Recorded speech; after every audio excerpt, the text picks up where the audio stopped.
Hey, what's happening? Brother, what's up? This is a Hey, groovy how you party, man. Yeah, I brother, can like dig it. solid. Right on. Hey, man, what's your name?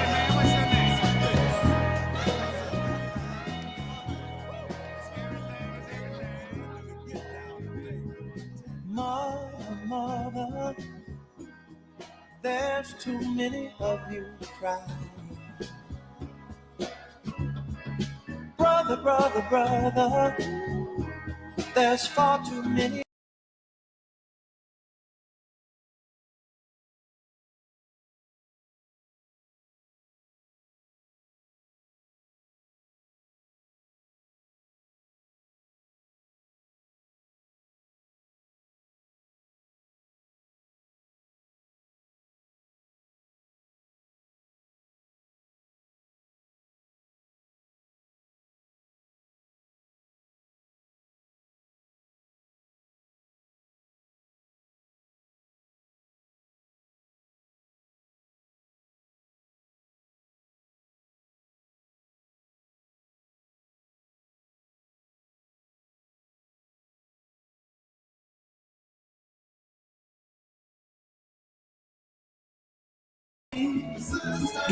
Talk to me so you can see. Good morning and welcome to the Earl Ingram Show. As always, you can join us at 855-752-4842. That's 855-752-4842. You can text us at that same number. Good morning to you, Cardi. How you doing, man? Man, I am so happy, man. 414 days was yesterday, man. Huge turnout for us in the city of Milwaukee. And today is Tuesday, man. The weather's just fluctuating back and forth. Good days, crazy days. Well, so let me make this announcement before I introduce my guest. Beginning Wednesday, April 23rd, the Earl Ingram Show will be shifting its focus to local community content on 540 AM WAUK in Milwaukee, as well as special reporting starting with a limited podcast series focusing on the issues of lead in drinking water.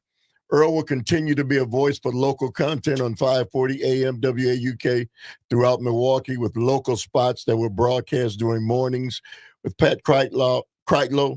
Additionally, as a correspondent with Civic Media, Earl will appear as a regular guest on Civic Media Network shows to share details about his special reporting and podcasts. Subscribe to the Earl Ingram Show wherever you listen to podcasts to stay up to date with all the digital exclusive content Earl will be releasing in the coming weeks and months. And I just want to say, good morning and welcome to a good friend. And I don't even know who to call you anymore. This is, let me say this, former state rep, former state senator, former mayor for the city of Milwaukee for 17 years, and former ambassador for Luxembourg. None other than what I really want to call him, and will always call him as a good friend, Tom Barrett. Good morning to you. I got to call you Mayor Barrett. That's fine. Well, good morning, Earl. It's great to be here. It's great to be at your show. Go ahead. And I want to hijack your show and return the favor because I was thinking as I was driving here this morning, for your listeners, when I became a huge Earl Ingram fan was probably around 20 years ago when I was mayor. And he did the most amazing program that I ever saw as an elected official. And that was this Saturday morning football program for kids in the city of Milwaukee. And there are countless people who tell you what to do, and there are countless people who have strong opinions. But the number of people who take an idea and make it a reality because they're passionate about it and it helps people is very few. And Earl, our mutual respect, I think, began then because I became instantaneously a lifelong Earl Ingram fan when I saw what you were doing for those kids. You know, Mayor Barrett, I want to say, and it's amazing because my thoughts went along that same line. You had faith and belief in me and in us, and you supported us, and we were able to, for over 20 years, it's still going on, by the way, impact just thousands and thousands and thousands of children and lead them down the right path. Oh, it was amazing to see. It was amazing to see, and it was great. So thank you. Well, at the height of it, we had 800 boys. Wow. Mayor Barrett, 800 boys that we impacted with their families 4 days a week with practice. And then those Saturday mornings that were epic, right? I mean, we eventually moved it to Lincoln Park, and on Saturday mornings, it was just a spectacle. It was a wonderful spectacle. Yeah, and you made all that happen, but it's not about Earl. This is about Tom Barrett. And I wanted to begin, Tom, with you and I, same age. We're both getting closer to middle age. well, actually, I think both of us have become our fathers. I think probably. Yeah. That's a good thing, though, right? Yeah, it's a good thing, and life has been good. And so a lot of different things I want to talk to you about. I wanted to begin with the early years of Tom Barrett. Middle school, high school, where'd you go? Well, I grew up on the west side of Milwaukee and went to grade school about 4 blocks from my house to St. Sebastian's grade school. And one of the things that I've said is a lot of time you'll have politicians who talk about what a difficult upbringing they had and how challenging it was and all these things. That wasn't me. I honest to God, had a Leave It to Beaver childhood, where on my block there probably were 60 or 70 kids. We'd go out and play. And it was a wonderful childhood, to the point where right now the home where my wife and I raised our family is about 150 yards from the house I grew up in. And when I wanted to move back to that neighborhood, we had four kids at the time, small kids, in a 2-bedroom house. And I said, well, let's look in the neighborhood, the Washington Heights neighborhood where I grew up. And her response was, you're already fixated in your childhood. I don't want to relive your childhood. Because she knew I had a happy childhood. Right. So I don't, like you, I feel blessed in my life. I really do. And there are things that I get very angry about and agitated about on the world stage or on the national stage. So before we get into all that. But I understand. But personally, I'm not an angry man. No, listen, I know you're not. Yeah. But okay, so you grew up in this, in really a scenic and beautiful area of the city. Yeah. It's still that way today. High school. I went to Market High School, a mile and a half from my house. And I was a pretty good student. I love sports, but I wasn't a great athlete. So that's unfortunate. But I still like to play sports. In fact, I'm going to be tomorrow my first ever senior softball. Oh, really? Yes. I'm just going to show up. I have no idea whether I'll play or not, but it's like, okay, I liked playing softball when I was a kid. Maybe I'll see now that I'm older. Maybe I'll take another look at softball. So, if you're just joining us, my guest is Mr. Tom Barrett. Tom Barrett, again, former state representative, former state senator, former mayor of the city of Milwaukee for 17 years, and recently the ambassador of Luxembourg. And so when you college, so Tom Barrett. I went to school. Well, actually, one of the key things that happened, believe it or not, was when I was a senior in high school. My next door neighbor, who had been my best friend growing up, and we had sort of sometimes grown a little bit apart, but we were still I'd say still best friends. About a month and a half before we graduated from high school, was killed in a car accident on a sort of a class trip out to South Dakota.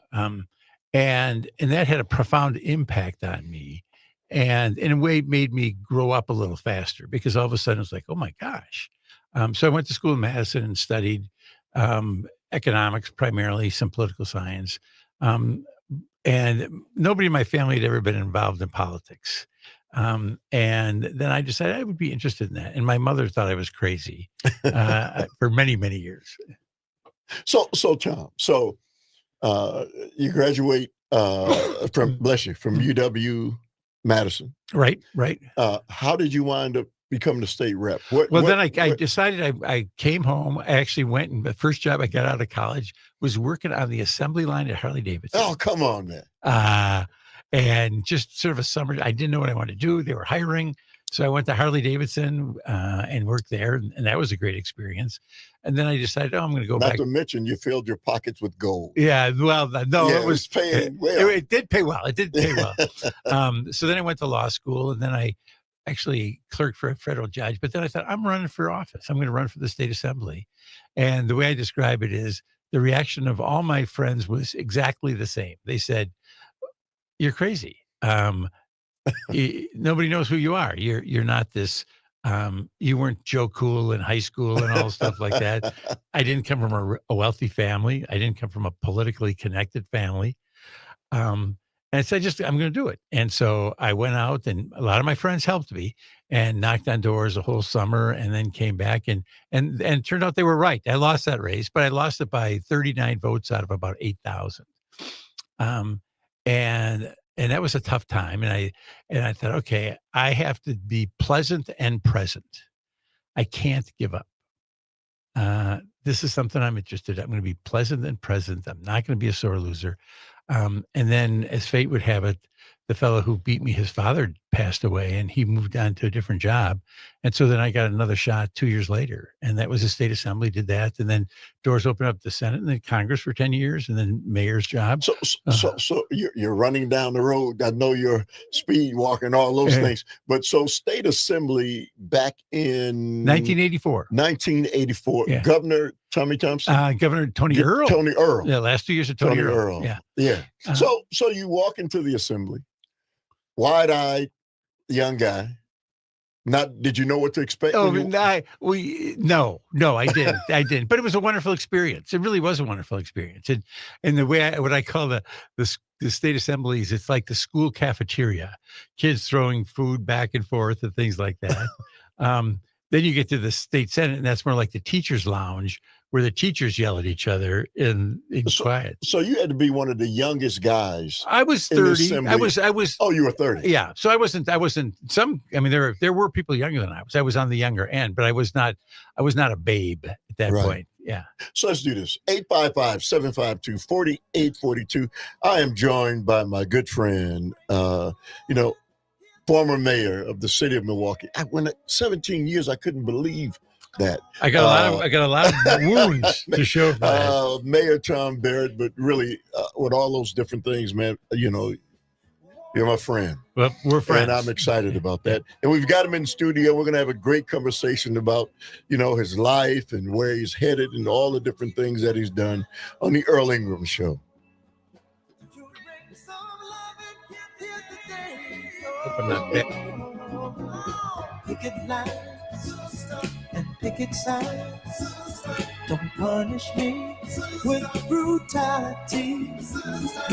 Talk to me so you can see what's going on. What's going on? Yeah, what's And he has tried to run from that record and run from that record and run from that record. And this is not a problem, right? Because it's too serious. But because Scott Walker chose to watch right on. This conspiracy,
So Mayor Barrett, that was the music of our time.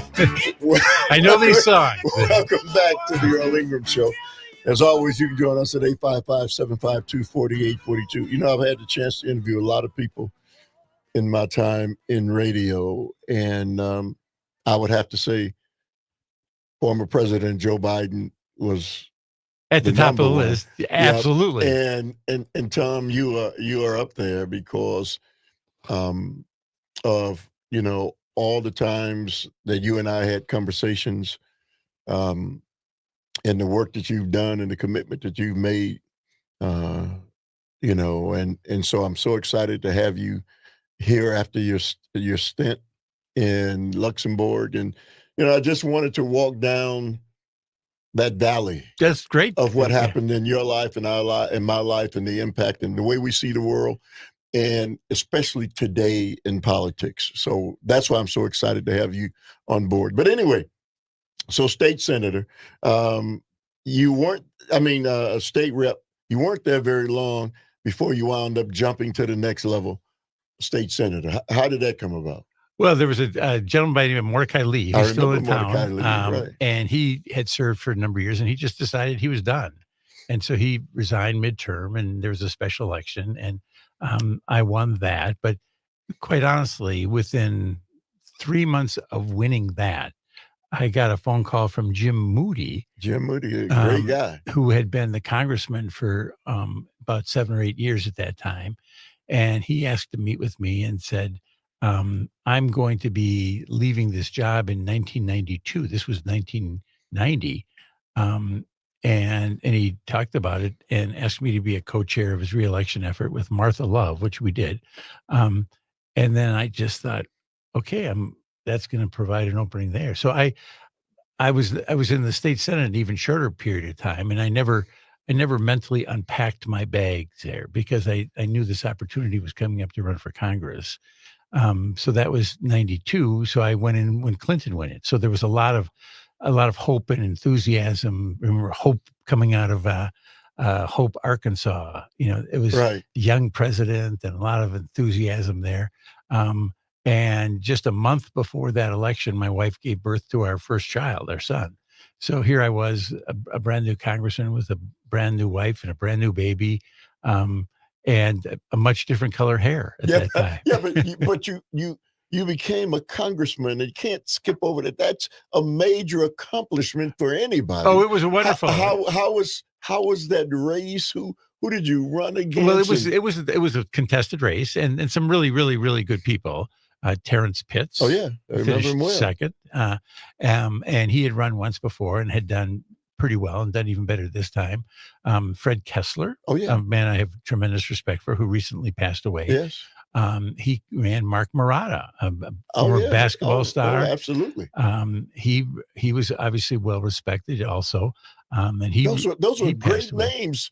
Tom Barrett's name was not on the same radar as Murata But what I had going for me was I was a West Side kid. And I had spent literally years knocking on doors through the neighborhoods of the West Side.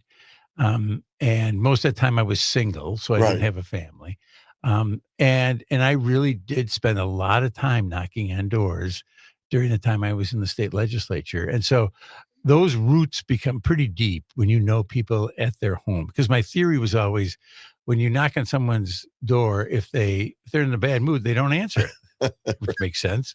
If they're in a good mood, they answer it, and you can build. I have many friendships that I formed by knocking on people's doors when I was in the state assembly and state senate. So hard work as opposed to today, pockets full of money. Oh, it was definitely shoe leather. It was definitely shoe leather, and you know, it's a different time, obviously. Right. But there's different people get in different ways. But it clearly worked for me, and I was honored to have that role as a congressman for 10 years, and I loved it. But then the Gingrich Revolution came, and I basically voted no for a living. You know, because it was just no. Ronald Reagan. Yeah. And then I took an unsuccessful shot at governor. I know, but you're moving too fast. Okay. Okay. So you became a congressman, and Very young man to be a congressman. Then I was a pretty young man to be a congressman. Yeah. Yeah. And so did you feel, I mean, you wind up, you're in Washington, D.C., you're sitting in the hallowed halls of Congress, and you're sitting around these people that are bigger than life. It was exciting. There were times when you felt like you were sitting in Time magazine, Right. seriously, or the evening news, because you would see these people that obviously were on the national news every night, and you had the exposure to it, and it was very exciting. It was because it was the way I describe it. That was major league pitching. Right. Because nobody, and it was funny. The other thing I would say is there was a gym there. There still is a gym there. And on almost a daily basis, you'd have basketball games. And it'd be about 3:30 in the afternoon, and Democrats and Republicans would come down. And I used to joke that I went 6 weeks before I saw the first assist. Because this is not a group of people who want to make somebody else look good. It's like, I got the ball, I'm shooting. I got the ball, I'm shooting. So let me do this. 855-752-4842. My guest is Mr. Tom Barrett, and we're going down, history lane, and we're going to get to, what's up in the future. But I'm so excited to have him in the studio. We're going to take calls. You'll take some calls? Sure. A little bit Easy later. questions. Yeah. All right. All right. 855-752-4842. You're tuned into the Earl Ingram Show. So,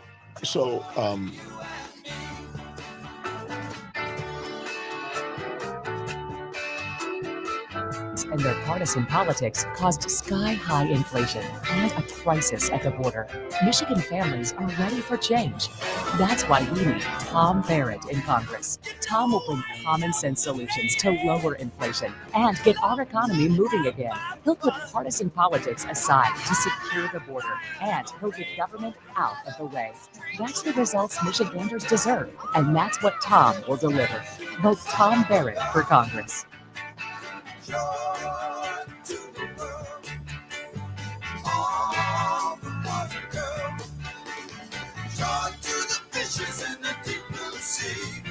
Joy to you and me. Joy to the world. All across the girl. Joy to the fishes in the deep blue sea.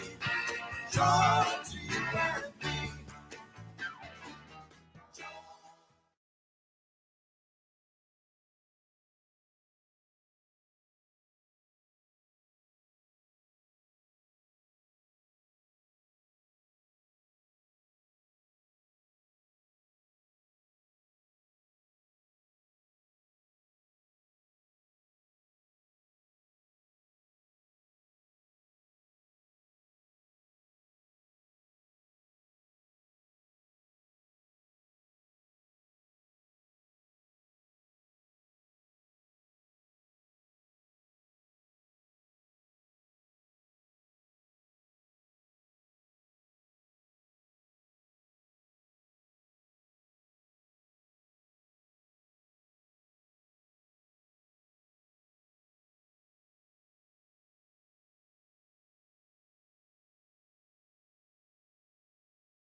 All right, welcome back to the Earl Ingram Show. As always, you can join us at 855-752-4842. You can text us at that same number. My guess is Mr. Tom Barrett. And if I start talking about all of his titles, we would not be able to get the subject in. But recently, the ambassador of Luxembourg, and we're going to talk about Luxembourg and all of that and what all of that was to you. And but we're going back down memory lane. And so, Tom, you became a congressman. And at the time, there was kind of upheaval in Congress because, we wound up ushering in after Bill Clinton. No, Ronald Reagan.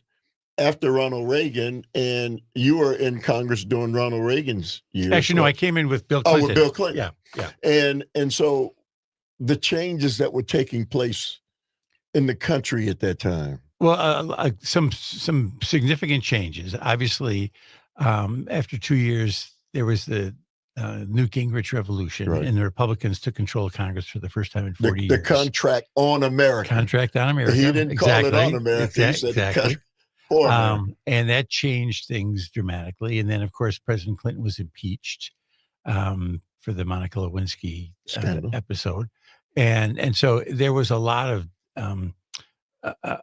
drama Right. at that time. But again, it was very interesting. It was challenging. It was rewarding. It was an honor. But that was a time when my wife and I had our family, and so Right. it got harder and harder physically for my wife to take care of 4 kids by Right. herself. And it got harder and harder emotionally for me to be gone. Right. Especially during their growth. Yeah, during their growth. Development. And so that's when I decided, okay, I love this job. It's an honor of a lifetime. I got to leave. So you made the decision to leave. I made the decision to leave and then to run for governor in 2002. And Jim Doyle won the primary, and thank God he won the general election. And my plan then was to be a dad and work in a law firm. But within months, I realized I still had, as I describe it, the needle. Fire in the belly. The needle in the arm Yeah. is how I describe it. And that was right after John Norquist announced he was not going to run. So I threw my hat in that ring, and 14 people, and I was fortunate to emerge. So for people across the state who are listening to us right now, who may not know, once you become the mayor of the city of Milwaukee, it's kind of a life sentence. I remember Mayor Meyer as a young boy, when you and I were both Right. young boys. He was the mayor for 20 some odd years. 28 years. 20. What is that number? 28 years. 28 years. Yeah. Mayor Meyer was the mayor, and followed by John Norquist for He did 15, almost between 15 and 16. 15, Yeah. 16 years, Yeah. and then you 17 years. Yeah. So in my 70 years of living in the city of Milwaukee, there's only been 3 mayors. Well, Marvin 4 Pratt now. was in for a short time. I know, but he was just interim. Yeah. But now Cavalier Johnson, 4 mayors. Mm-hmm. It's very interesting because by the time I left being mayor, I was by far the longest serving mayor of a major city in the America. Something that I never talked about because my thinking was, well, if people saw that, they'd say, well, then let's get rid of him. He's been around too long. Yeah. So Tom, for people who are listening across this nation and across this state, especially, those early times, the city of Milwaukee was one of the 17 largest cities in the nation. Well, at one point it was as high as number 9. Number 9. Number 9. Number Yeah, 9. Yeah. And so for people who don't know, we were an industrial metropolis. Well, and we just, when we were off air, Right. and I want to share this with your listeners and viewers, you showed me that page, and I've referred to that, and this is relevant for our conversation and for you directly. In 1970, and it references 1970 in that page, Milwaukee had the highest per capita income for African I Americans in the tell country. people that all the time. It had the highest because of all these great factory jobs, foundry jobs, and brewery jobs. And so people could get a job where they could support their family. And we saw now over the last 50 years, that just disappeared. Well, Tom, I was able to live the American dream, and many like me in the city while you were the mayor. Mm-hmm. And so the taxes weren't as high because industry paid its fair share. Let's talk a little bit about the difference when business can pay its fair share and what that means. And because many of those barons of those major corporations still sat on the boards of those companies, and they were civic minded. Right. And so when your spouse wants you to do something, and you're rich, you do it. Right. So you had a lot of men and a lot of women who were part of our community. Yes. And so they were huge, generous benefactors for many things in our community because they were here. They were part of that community. And we have witnessed a seismic change in that. And just even now, you look at the largest employer in Milwaukee, and it's Aurora Healthcare. Right. That's no longer a local company. Tom, I always tell people the story as a young boy growing up. If there were any cracks in the street, they were fixed immediately. Mm-hmm. There was no cracked pavement, sidewalks. They were all pristine. You could go to the parks, no dandelions anywhere. Beautiful, beautiful city, right? I don't care. There were no slums. Mm-hmm. There were businesses. The storefronts in many of the areas, communities around the city of Milwaukee were vibrant, and so it was a wonderful, wonderful time. It was a wonderful time. I agree. It was a great place for both of us to grow up. I agree. Absolutely. And so, but you look today and you see all of these changes that have taken place. Your thoughts on what has happened, because Bill Clinton was in office when NAFTA came into existence. So you can't solely blame that on Bill Clinton and Democrats. It was the one thing that both Democrats and Republicans agreed on was NAFTA. Your thoughts after all these years? I think that was a tragic mistake. I voted no, and I'm happy I voted no. And I still remember getting a phone call from the trade representative. And I said to him, that's a hundreds and hundreds of page document, and every I is dotted and every T is crossed.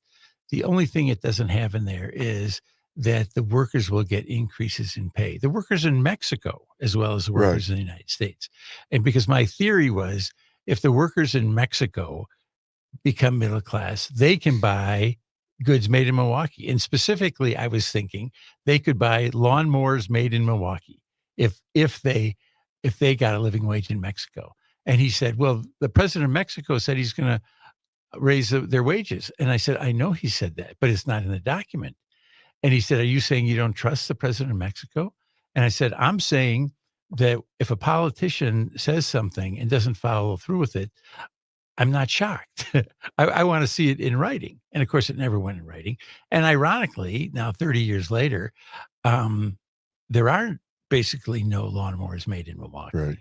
They're gone too. So the North American Free Trade Agreement, it intersected my life. Oh, I'm sure. Because I worked in a plant for 34 years that stood for over a century and employed so many people. And we watched that come to an end. I watched it come to an end. Driving down Capitol Drive. But that there was at one point in time 7,000 people working there. Oh, and that neighborhood that I grew up in, it was buttressed by A.O. Smith. Well, the way I describe it, and we may even have talked about this before, because we lived for a while on 40th and Capitol. Right. So we drove down Capitol Drive all the time. And I was a little boy. And I loved going past there because you had row after row after row of frames. I know. And for a little boy, it was almost like, and maybe for some little girls too, a combination of Lincoln logs and Tonka trucks. If you remember Lincoln Logs Absolutely. and Tonka trucks, because it was an amazing sight to see. And then those stacks got smaller and smaller, and then they disappeared. Tom, and so when we see kind of where our nation is today, and having lost all those major manufacturers, not just in Milwaukee or in Wisconsin, but the Rust Belt, but all across our nation. It started with the steel mills, Right. and all of those things. And so if we could have foreseen those things, was there any thought in your mind the magnitude of the impact of what those decisions did to I think, the future of our again, in nation? retrospect, going back to NAFTA, because I could say I had a Democratic president who was pushing it. They had a number of Democrats who were in favor of it. And I understood trade could be a good thing. But I thought, but my community's going to get massacred by this. That was sort of Right. my ultimate decision. And it wasn't like I really toiled over that. I really did. Right. I really did. And I just thought, I can't do this. It might work for Seattle, Washington, that has trade routes, or Right. it might work for El Paso, Texas. But it's not working for Milwaukee, Wisconsin. And so I voted no. And again, looking back, I don't know how I'd live with myself if I hadn't voted that way now, 30 years later. Well, it is tied into what is taking place in our country today with the debate about Very trade much, and all very those much things. tied into it. So I'll say this, and then we'll move on. You got a couple minutes to hang with me? Sure. Okay. I'm just so excited, Tom, to have you in the studio. These are questions I've been wanting to ask of people who are in government. For all of these decades, I've been wanting to ask the questions: why? Why this decision was made. I do know that initially these companies were allowed to move down to non-union shops first Mm-hmm. before they jumped across and then moved on, to Mexico and then on to China. But they couldn't have moved without the blessings of our Congress. The companies, they didn't just do this out of the clear blue. They were given the right to make those moves. And I think it coincided, Tom, with the fact that the patriarchs of those companies were all getting old and they were starting to move away. And once that happened, those things combined Mm-hmm. is kind of what made this happen. I think so. And I think a lot of soul searching that has to be done, and this goes way beyond the show, obviously, Right. is, okay, what do we do now? What do we do now? Right. And as critical as I am of President Trump, and I could just go off on that, I understand this whole notion of we got to make more stuff in America. Clearly, we have to make more stuff in America. What troubles me is how do we get those jobs to come to Milwaukee, because of the union issues, and I've got a strong union background and union voting record. Clearly, when you see these major announcements, they're going to parts of the country where you don't have strong unions. All right, 855-752-4842. My guest is Tom Barrett, and we're going to keep moving. We'll come to the phone lines in a couple minutes. You're tuned into the Earl Ingram Show. So I mean, Surrounding castles in the sky, and the crowd is growing bigger. Listening for the happy sound. Listen to the music. Listen to the music. Listen to the music. All the time.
Midnight at the Oasis. Send your camel to bed. Shadows painting our faces. Traces of romance in our head. So I wanted to make sure we thought of this was during our time. We were very young. This music selection. Shining just for us. Let's slip off to a sand dune real soon. All right, welcome back to a very special edition of the Earl Ingram Show. As always, you can join us at 855-752-4842, 855-752-4842. Text us at that same number. I'm joined by my good friend, former Mayor Tom Barrett, the former ambassador of Luxembourg and chief cook and bottle washer for everything in the state of Wisconsin over the last, 40 years. So Tom, we were talking about the impact of the North American Free Trade Agreement. Let's move on to, you were the mayor for 17 years. Our city, and I used to constantly say, our city was one of the last to redefine itself after the loss of all that industry. Cincinnati, Pittsburgh, Philadelphia, Cleveland, Kansas City, similar cities redeveloped their communities. And we were kind of late in getting it done. But if you look at it today, Milwaukee I was looking at something the other day and they said the skyline of Milwaukee is one of the most beautiful in the entire country. You had a lot to do with that. The Riverwalk let's talk about something called the Riverwalk. But people who don't know what that is, that was on the Milwaukee River, and there were tanneries and all sorts of other companies that were allowed to, and you'd hate to even go down that stank to high heaven. You didn't go down that. You didn't go down. It stank to high heaven. Yeah. And if you go there now, it's a burgeoning area. What happened? Well, a couple of things. And I give a lot of credit to John Norquist, my predecessor. He began it, and I worked with him. I was a member of Congress at the time, and we worked with him to get federal funding. And then, but most of the Riverwalk, fortunately, was done during the time I was mayor. And we made a commitment. And again, there's sort of a bittersweetness to this, because a lot of those foundries and a lot of the discharges that went into that river, that was ugly stuff, that also created jobs. Right. Let's be honest about it. It created jobs. And those jobs disappeared. The river was dirty. And we made a commitment to just incrementally, whenever we were doing any type of development, to add Riverwalk and just extend. It just became part of the formula. And literally there was a formula, and there is a formula for property owners to get funding to do that. And now, and even more amazing, and I'm not this big boater, so I really had never looked at the city from a boat until several years into the time I was mayor. And then I took a boat ride up the Milwaukee River. And if you haven't done that, it's an amazing experience, because then you see all the homes along the river, and you see the buildings from the water side, and it's 100% different experience. And there's a wow factor. There's a wow factor as to how well we've done that. Now, having said all that, and I'm very proud of what we see with the skyline, where I am continue to be unsettled is, I think we did a solid job of making sure the heart of Milwaukee is strong. And my argument always was, I don't care what organ you are, you have to have a strong heart. Right. And the downtown's the heart. And so we did a lot of the heart. We still need to get these jobs into the neighborhoods. We still need to do that, which was, again, when you were growing up, when I was growing up, Alice Chalmers, Capitol Drive, the South Side, you had these jobs. We don't have that now. That's the challenge now, is how do we get these jobs close to where people live? And so when Walker was in and Trump was in, and they were doing that Foxconn stuff, and they were talking about people taking buses 50 minutes to a job, I'm thinking, you're a single mother and you're telling her she's going to take a a bus 50 minutes to a job, and then you're going to complain when she doesn't show up for the parent teacher conference? It's just that you have to have jobs closer to where people live. That's part of my argument. So, Tom, so since we're heard across the entire state of Wisconsin, those the decisions that impacted cities across this nation also impacted rural. Oh, totally, yeah, and you can see that where now, if you're a family in rural Wisconsin, and you want your kids to stay, what are they going to do? Fewer and Right. fewer farms. Many times it was dad was the farmer, mom got health insurance by working in the school system or maybe in healthcare. The paper mills. Yeah, and those jobs have disappeared, and that has created this huge area of discontent, clearly. And you do see, without a doubt, a political schism now between rural areas and urban areas in America. But not just in America. I think throughout the world, you see a schism between urban areas and rural areas. Tom, you talk about possibly, and Donald Trump is talking about, we got to bring these jobs back in. Is it realistic to believe that we can bring many of those jobs back? We have to bring some because jobs back. Technology has advanced. But we as a society, we have to, particularly for people who don't have a lot of education, what are they going to do? You have to have a society where people can have the self-respect, can have the ability to support their family. You have to have that. Is that discussion being had, in your opinion? Not nearly as much as it should be. All right, 855-752-4842. My guest is the one and only Tom Barrett on the Earl Ingram Show. Till the evening ends. You don't have to answer.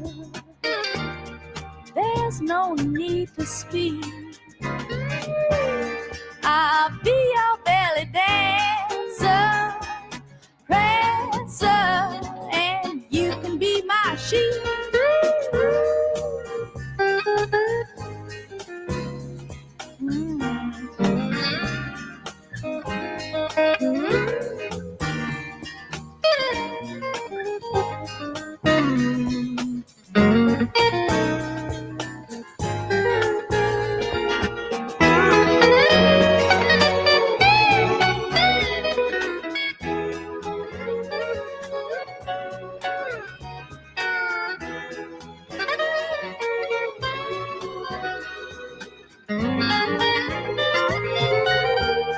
I know your daddy's a sultan, a nomad known to all, with 50 girls to attend.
She packed my bags last night, pre-flight.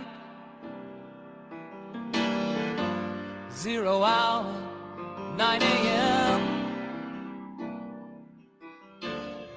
And I'm gonna be high as a kite by then.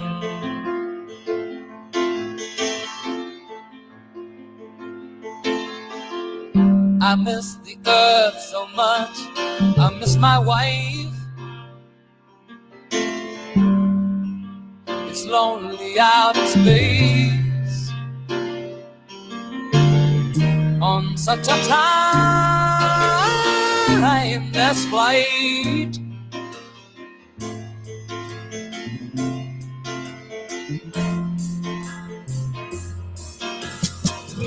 And I think it's gonna be a long, long time. All right, welcome back to a very special edition of the Earl Ingram Show.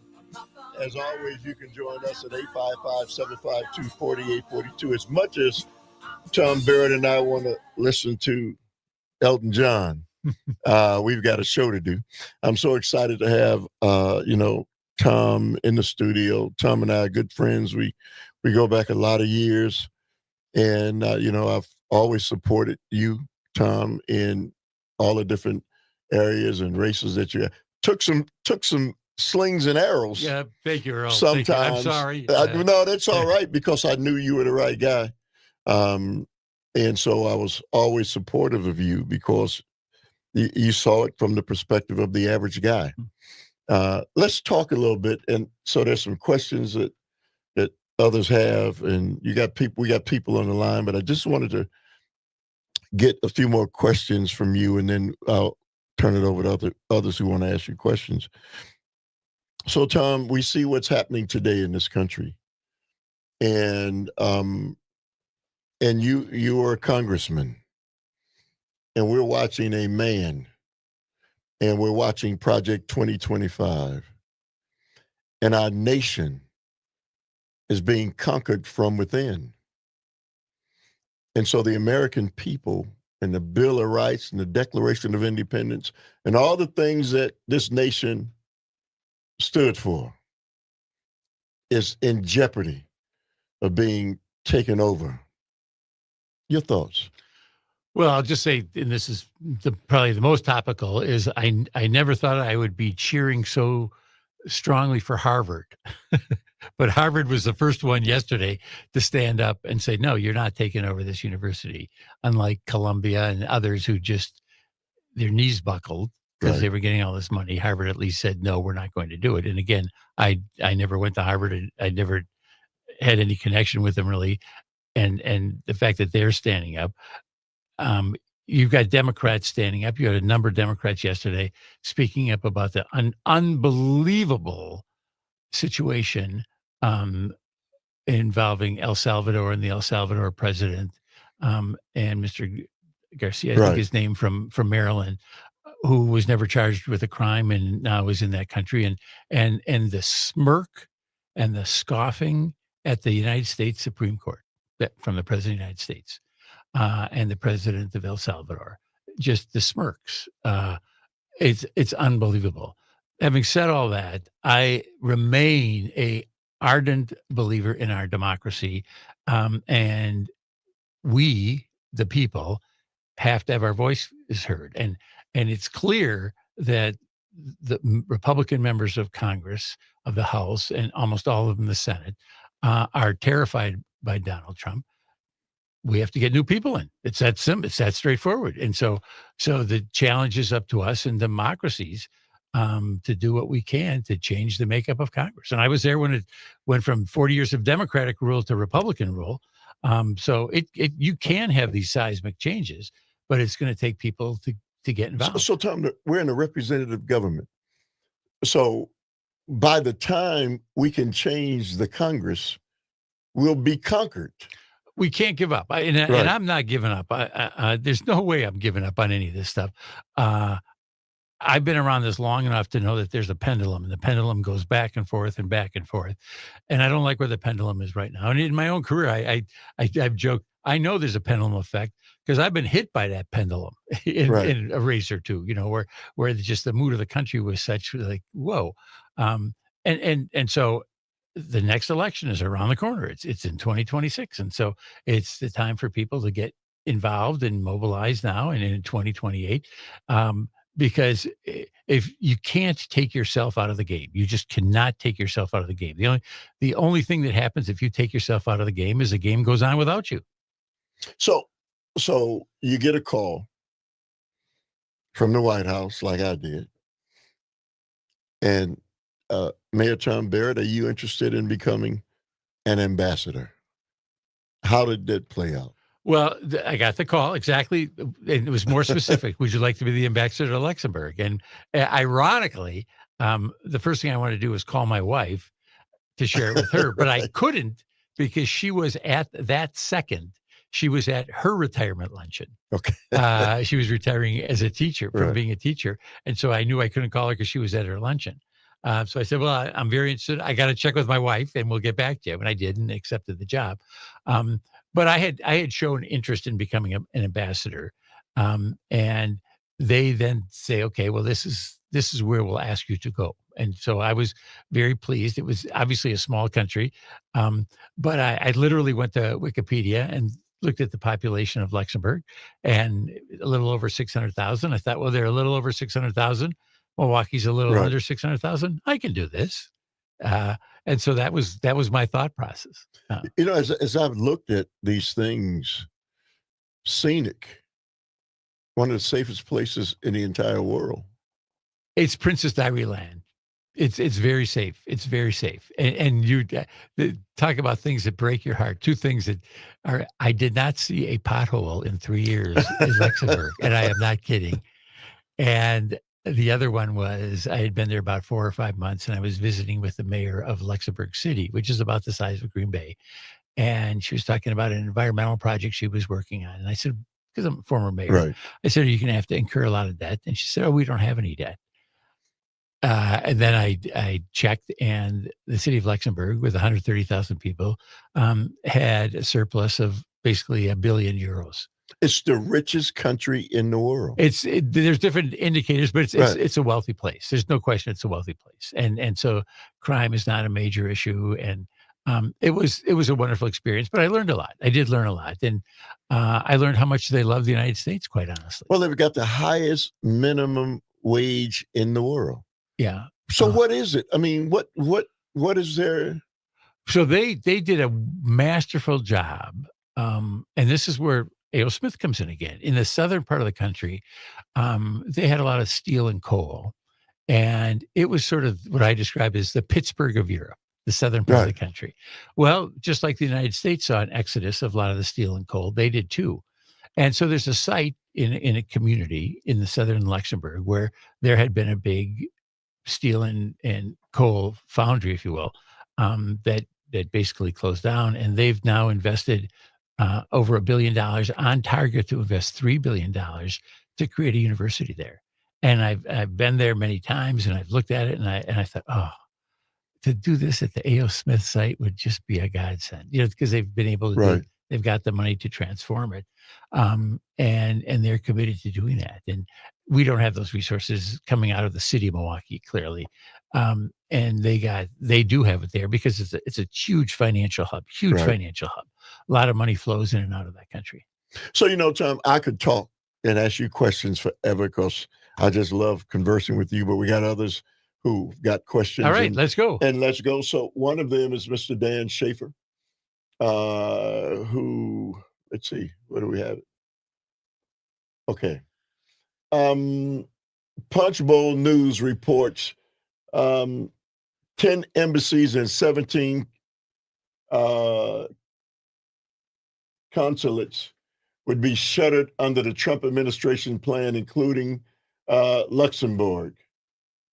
That's more of a general statement. The question poses right there at the top, a question for Tom Barrett. What is your reaction to reports that the Trump administration is looking to close the embassy in Luxembourg? So my reaction is the happiest person in Luxembourg, if that happens, is the Chinese ambassador to Luxembourg. Why? Because they are ready to just step in and fill any gap when the United States, and I saw this throughout Europe. I saw this throughout international organizations. When the United States pulls out, China moves in. It's that straightforward. And so if President Trump thinks his main rival is China, taking these steps that allow China to move in is insane. It's just insane. And that was one of the major issues we faced in our embassy in Luxembourg was the Chinese investment in Luxembourg, the economic ties, and to the point where in my final week I was visiting with Luxembourg officials, and I said, I want you to watch a video. It's a Michael Bublé video. I like videos. Believe it or not, I like Michael Bublé. Save the Last Dance for Me. It's a tango number and stuff like that. I said, that's how I view our relationship with Luxembourg. We were there for them in World War II. We saved their country. We've supported them economically. We have huge financial ties. And now they're being wooed by China. Donald Trump is just opening up a huge barn door to let China drive in all over the world. You know, Tom, I always say to people, at the root of this is this America First belief that Donald Trump has, and we should lock out everybody else is really insane. When you only make up 4% of the global population, what he's doing is isolating us. And we can't win that battle if we only make up 4% of the global. I agree with you. I agree. And insulting the people that have been our allies for 80 years. Yeah. It just doesn't make any sense to me. It doesn't make any sense. And yet there are people in this country who think that what he's saying is he's fighting for them. But it's because, Tom, they don't understand. China, with that 1.3 or 2 billion people, and on the ascension, is going to take the place of what we used to do. Right, and they're eager to do that.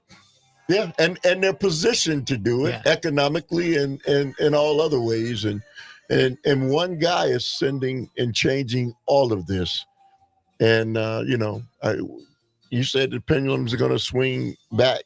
Hopefully it won't be too late. Right. 855-752-4842. I'm coming right to the phone lines, guys. So we'll get you right after the break. It's what? It's Tuesday. And Tom Barrett, is with me. If you did.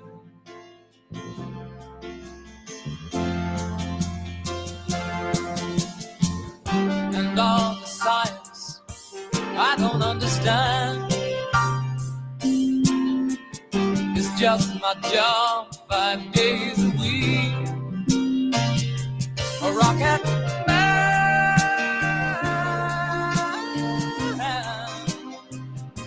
a rocket man.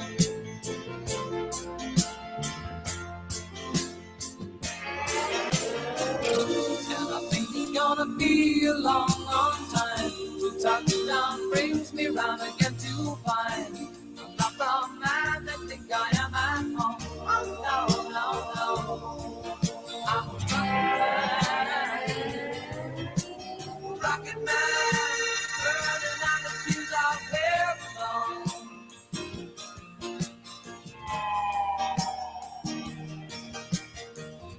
And I think it's gonna be a long, long time. Touchdown brings me round again to find I'm not the man that think I am at home. Oh, no. I'm a rocket man, burning out the fuse out here alone. And I think it's gonna be a long, long time.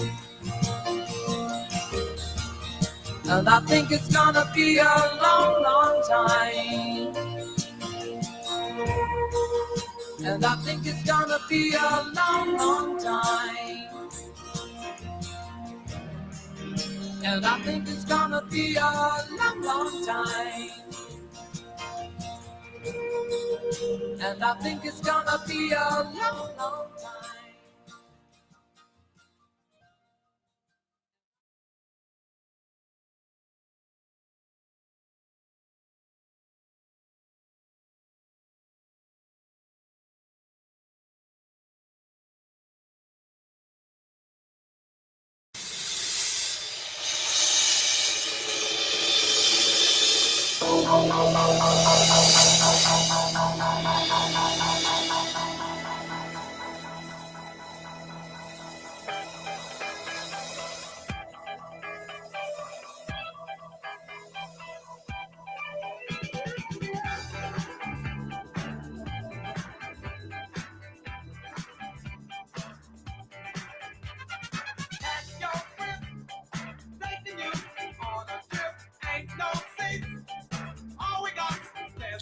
All right, welcome back to the Earl Ingram Show. As always, you can join us at 855-752-4842. Text us at that same number.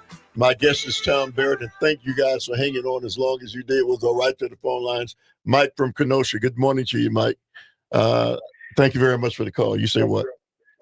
Sure. Thank you. Thanks for making yourself available, Mr. Barrett. You know, I find your resume fascinating. I would think it offered you a very clear-eyed, very unique perspective of, our politics evolving or devolving over the years.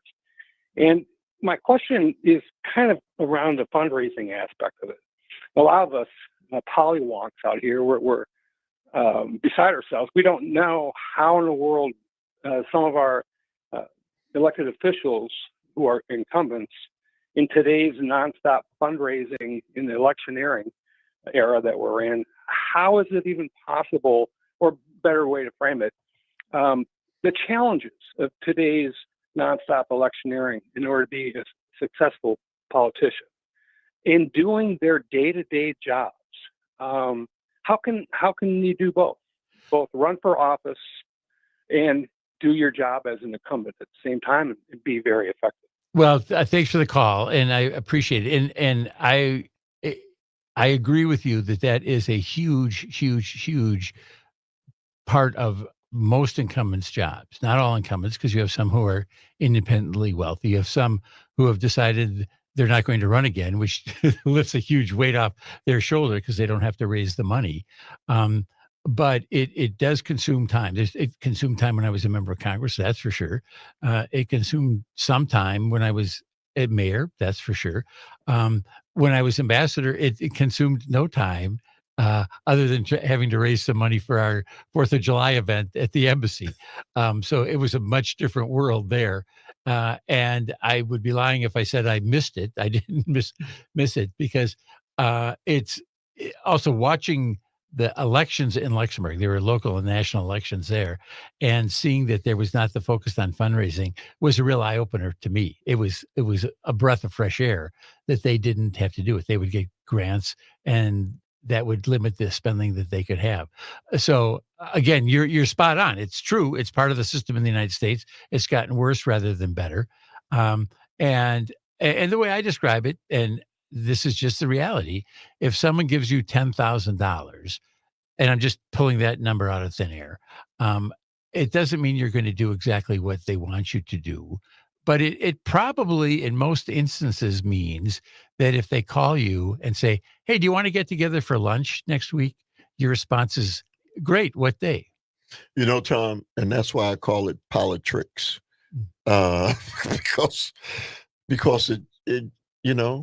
it just is. And no matter how good a person you are, if that person has done that, you're going to listen a little bit more intently. You're thankful. Yeah. If someone gave me that much money, I would be thankful. And then they said, you want to get together for a cup of coffee or lunch? I'd say, sure. And that's just the reality. Now, again, that doesn't mean I'm going to do what I want to, but it gives them an opportunity to say, what about this? What about that? All right, Jim from Brookfield. Thank you very much for hanging on, Jim. You say what?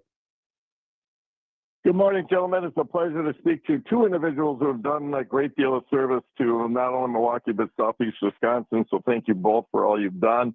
Mayor Barrett, your resume obviously is very impressive with how diverse it is, state, federal, even international. As we know, that is dependent how effective you can be as, in those positions as a politician, what party's in power. So my question to you is, what period in your career, or was there a period in your career where the stars were aligned and you really felt, I can get something done. I can really be productive. I mean, you were productive throughout your career, but there were roadblocks. You mentioned Mr. Gingrich. Was there a period where you really felt that you were able to get a lot of things done? And just a quick side question, did you ever really have a one-on-one encounter with good old Newt, high in the hallway? But with the last question first, those are my questions. I'm sure he doesn't remember this. And I just remember there was one day on the floor where I said something and he just went after me. And I'm thinking, I didn't even know you knew who I was. And where he took off after me. I will say this: at the residence in Luxembourg, when I got there, the library was named the Newt Gingrich Room, and I thought, it doesn't have to be the Newt Gingrich Room, so I took that plaque down. I just thought it doesn't have to be the Newt Gingrich Room here. But to your point, there certainly was the first term that I was in Congress with President Clinton.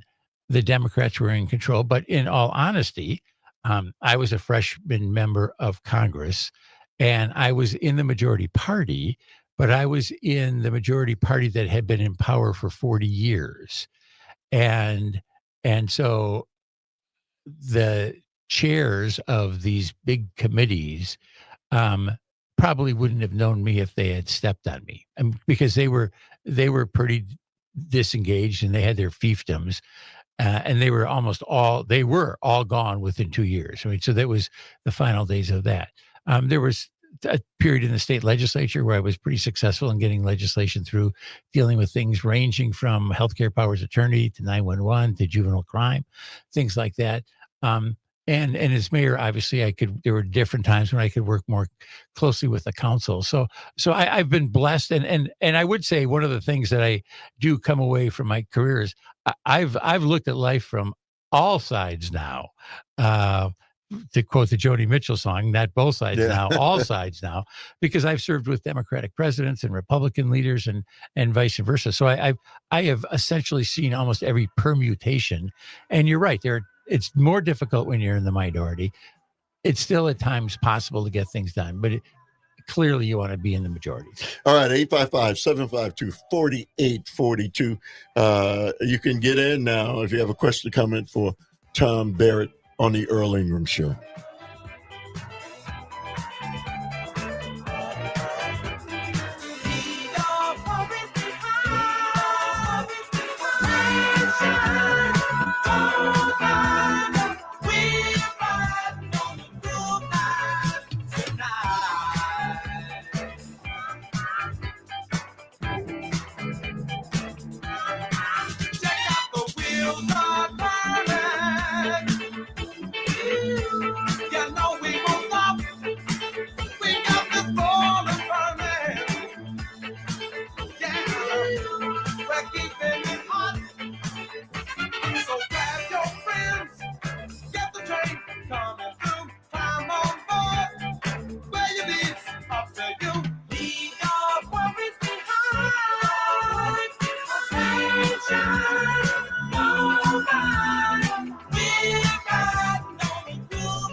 You must be a special lady. You'll be singing first and no, Harry, I'm singing second, man. And a very exciting girl. I'll bring that bass out, man. Hey, man, I'll bring it out a little bit more.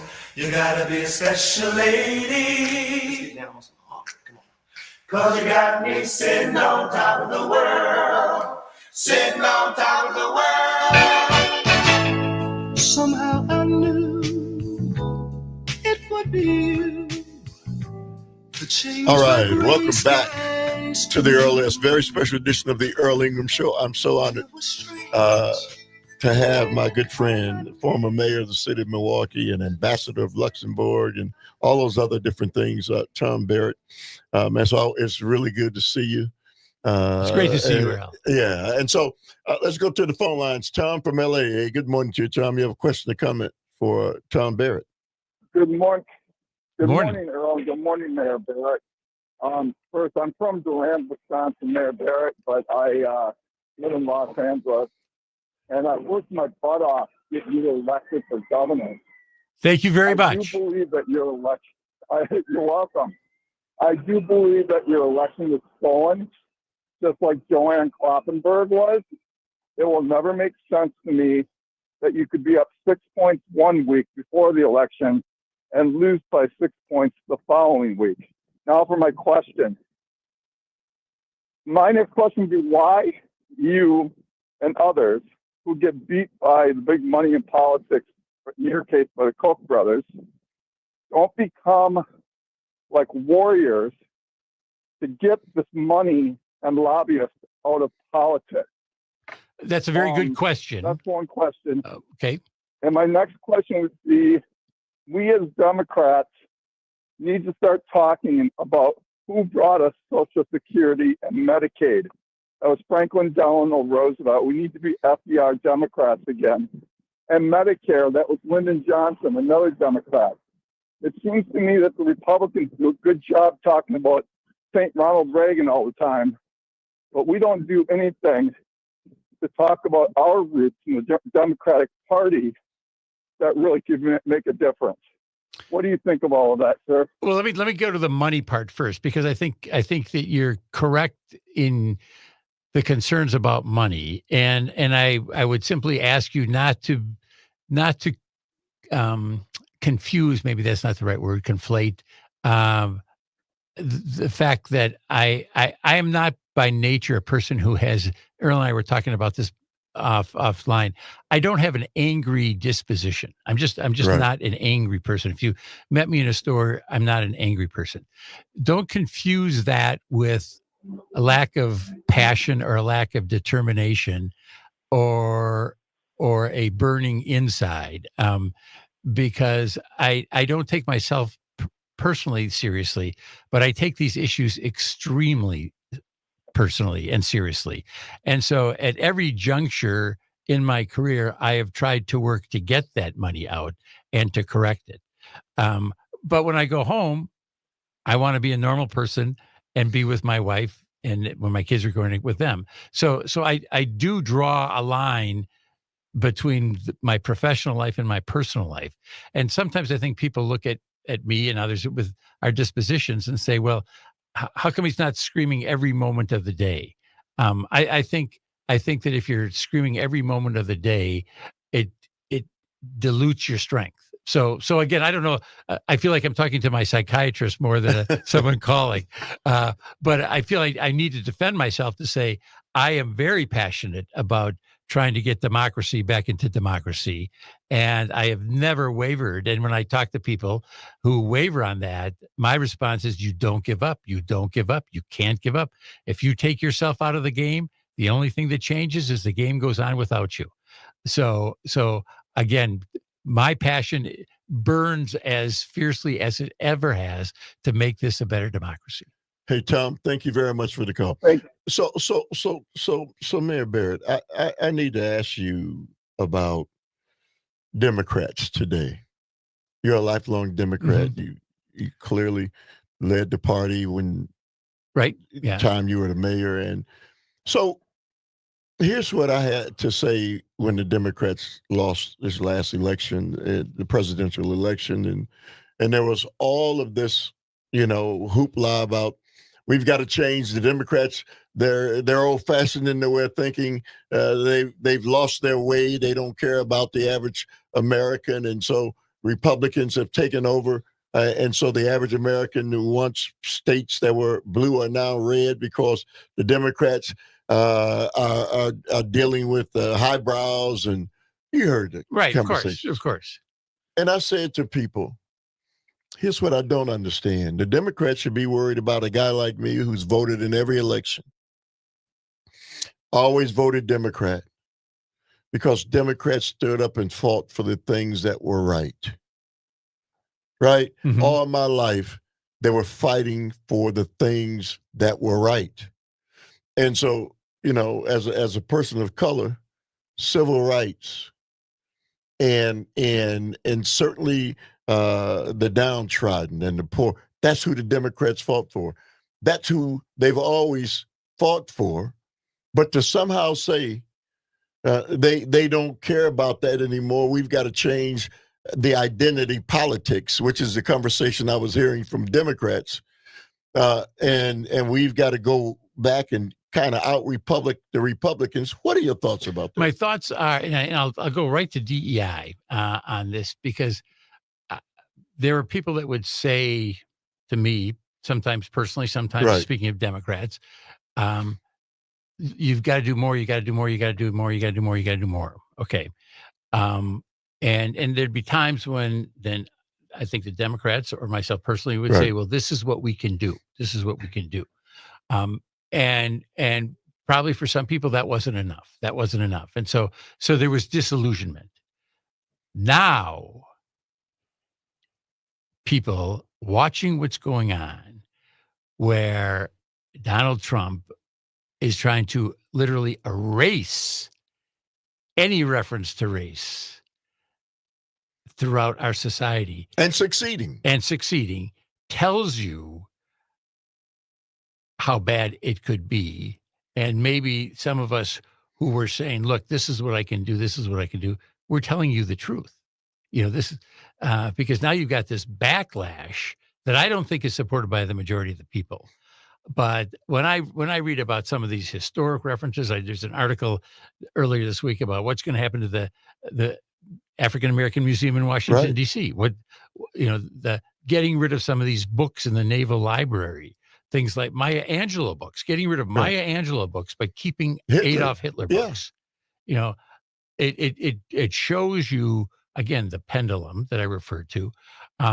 And so for those who thought that maybe some of us were not angry enough or not committed enough, they felt, maybe that wasn't the case. Maybe we just saw the whole spectrum and said, look, I'm trying to stop this tidal wave from coming. And now the tidal wave has come. Let's do this. Let's go to CJ.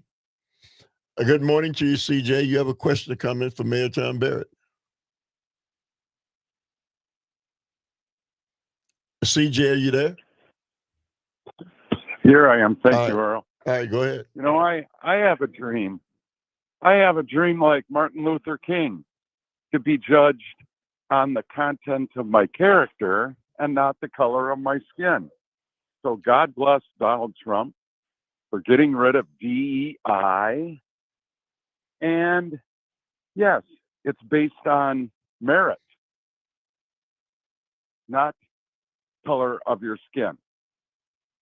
Mayor Barrett, you want to respond to that? I think Donald Trump, as the messenger of that, here's a guy who struggled. I think his father only gave him $1 million to get his business going, who has had, 6 bankruptcies, who has gone through numerous women and businesses. And I don't think this guy, if you're looking at merit, he's not at the top of my list. Well, you know what? There's a lot of people that believed in him after the disaster we had for 4 years. Well, are you talking about your 401k? Did your 401k crash in the last 4 years? How's your 401k doing now compared to those? A little bit. Yeah, how was it during the years Biden was so terrible? How did you do there those 4 years? Can you hear me, sir? Can you hear me? Did your 401k take a bath when Biden was president, sir? right, CJ, you got lockjaw now? Okay. So, Tom, it is, there are people like CJ who makes a statement, we shouldn't judge people and quotes Dr. Martin Luther King. And Donald Trump is as far away from Dr. Martin Luther King as anybody could be, as Pluto is from the sun. Mhm. And it's more than frustrating, but people have a right to their opinions in this country, or we did before. Right. Now there's a guy who you really have to be careful. Here's a guy who's picking people up off the streets, American citizens, Mayor Barrett, and taking them and talking about locking them up in gulag. Don't people understand where we are? I think more people have to understand clearly, and it's a process. It's a process. It's a process, but it's a process, Mayor Barrett, that is so frightening. The United States Supreme Court doesn't have the power to force him to do anything. Right. I mean, this is where there's a real test going on right now. Yeah. Clearly. But we always thought, or I always thought, that the United States Supreme Court was the final arbiter, kind of. I still hope that it is. We'll see. We'll see what this court does, because it's, without a doubt, he is sticking his fingers in the eye of the court. Yeah. So shouldn't that be frightening to the American people? It's concerning to me. I'll tell you that. Yeah. So I would also say, Mayor Barrett, every day there's something else. We've got an economy. The economists are saying that we are facing not only recession, but they're using the dreaded word, possibly depression. Yeah. Yeah. I don't think, Tom, that people really understand the magnitude of, he's done this in 3 months. He's taken an economy that was humming, Mm-hmm. and in 3 months put us in a position where we're almost headed towards, and economists are saying without question what could really happen. Your thoughts? Well, I hope that a lot of what he's doing, he's going to stop doing. I don't know that he will, but he's feeling the pressure. There's no question he's feeling the pressure right now, in particular with China. And for the life of me, I don't understand why you want to alienate so many countries that have been our friends for 80 years. It just doesn't make any sense to me. No, and the worst part about it is, and I say this to our audience almost every day, he represents all of us. Mm-hmm. The decisions he's making. Yeah. All of us have to pay the price for that. Right, exactly. Right? He's not individually going to be the guy. He's making the decisions. Yeah. So when again, going back to the fact that when you were in those positions of leadership all of those years, you thought about the constituents, right? You have to. If you want to keep your job, you think about your constituents. He's not, though. Well, there's a group that he is thinking about, clearly, but he knows he's been successful. He knows successful in winning this election. He knows what got him there, and so he's playing to that base. Okay, Tom, we've got one last segment, and I thank you for hanging in there. We'll come back to the phone lines. You're tuned into a very special edition of the Earl Ingram Show. So exciting. You gotta be a special lady. For the lady. 'Cause you got me sitting on top of the world. Sitting on top of the world. I was like a song, so out of key. Then you came and gave my song a melody. Thanks to you. Oh, pulling me through. I've always lost, but now I win with you. Before I met you, my sun didn't want to shine. Then all of a sudden you slipped up from behind. With the reason in my mind, that's not a lady. And I so exciting. You gotta be special, lady. 'Cause you got me sitting on top of the world, sitting on top of the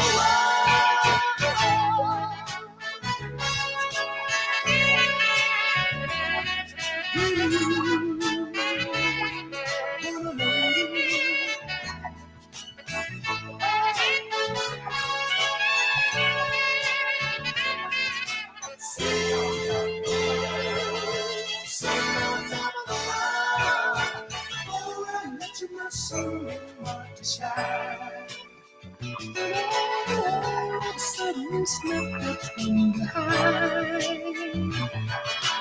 I can't do the reason why. Never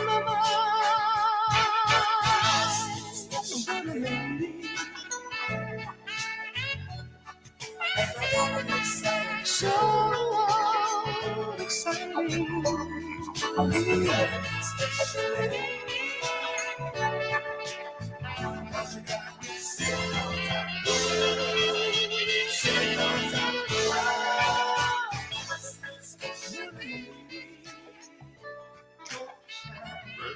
And a very exciting girl. Lady, you gotta be a special lady. Get down, Billy Brown. All right, Harry. 'Cause you got me sitting on top of the world, sitting on top of the world. You must be a special lady. And a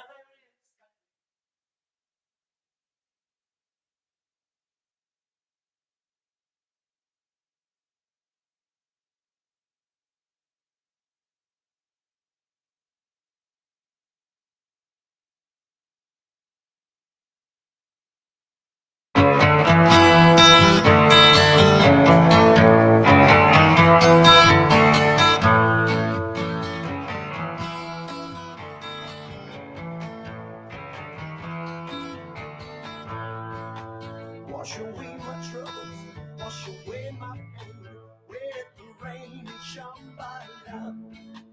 Wash away my sorrow, wash away my shame, with the rain and shambhala.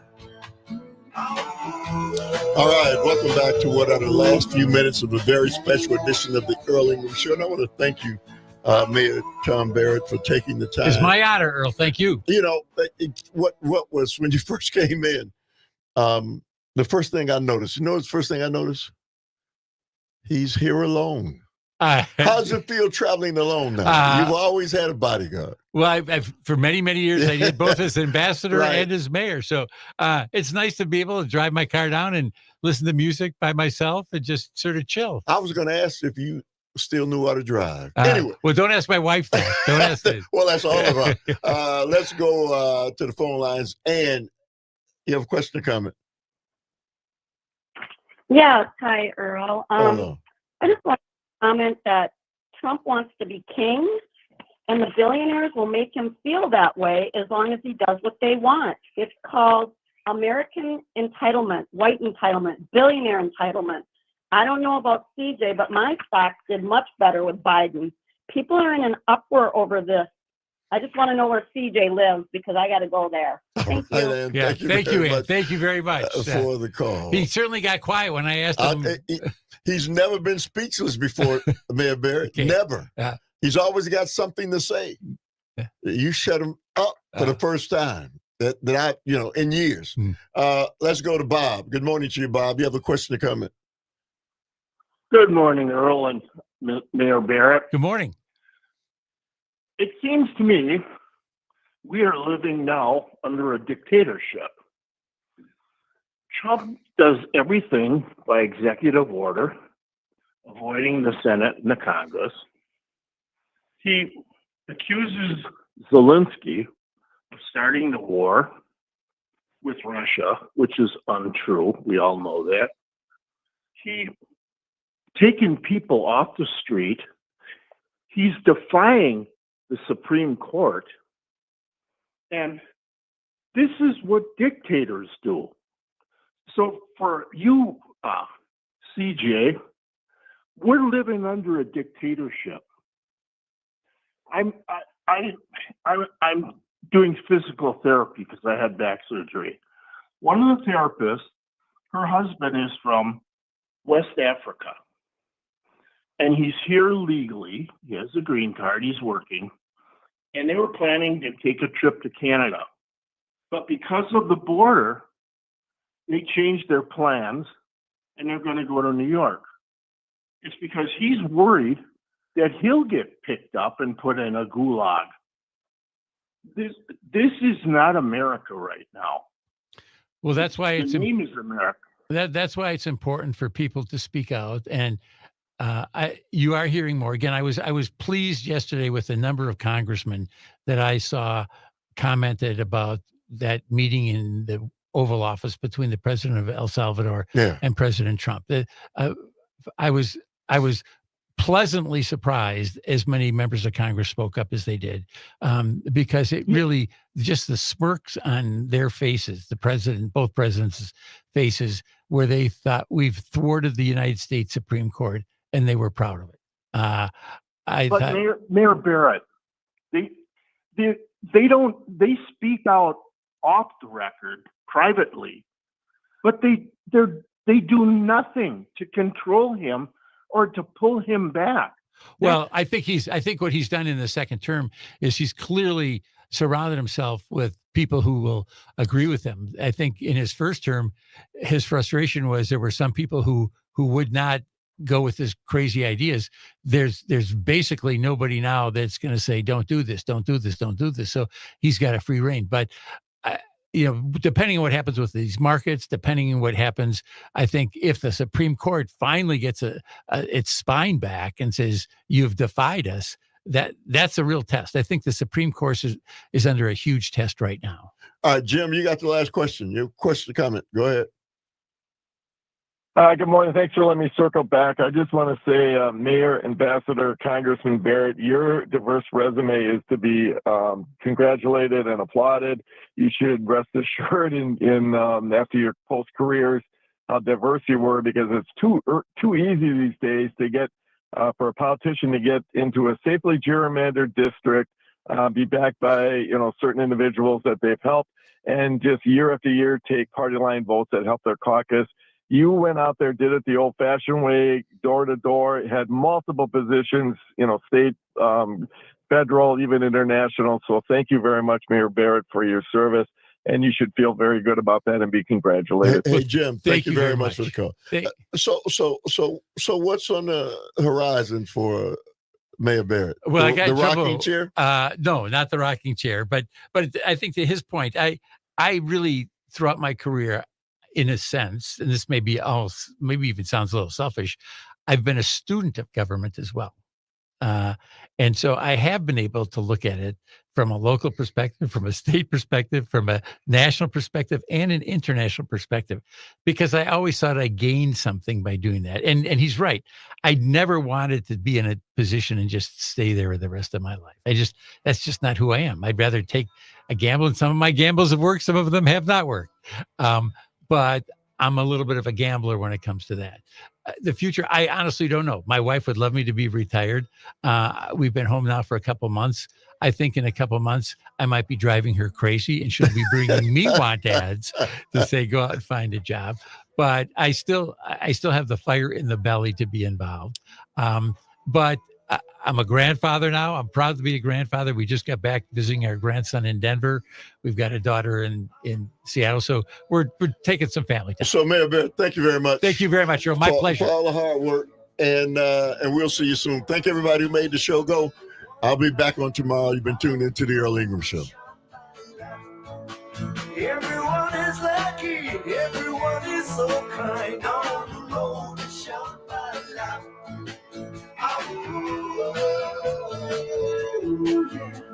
Yeah, yeah, yeah.